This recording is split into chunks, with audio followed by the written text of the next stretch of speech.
First question, Joe, is when did you start at Sullivan Cromwell? Okay, I was a summer associate back in 1979, which is probably before everyone facing me was born. And I came back as a full-time associate in 1980, and this is the only place I've practiced law.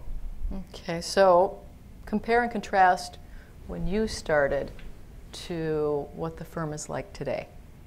Clients have become much more global. Every client, whether they're based in the United States or based in any other part of the world, has become a much more global entity to start with.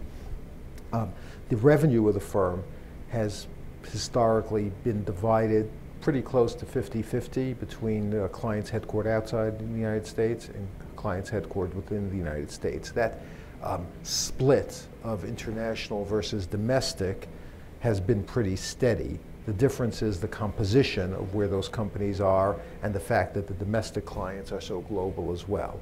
So for example, only 10 years ago, the United States was the leader in Fortune 500 companies. I think about 189 of the Fortune 500, give or take, were American companies. Today, only 10 years later, which, right, this doesn't seem a lot even to you, right?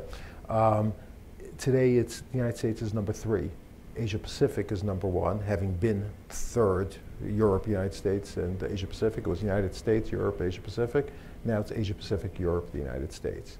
The Asia Pacific has 196 or something of the Fortune 500. The United States is down to 126, and Europe is probably around 150 or so. Hopefully that adds up to more or less 500 if you do good rounding.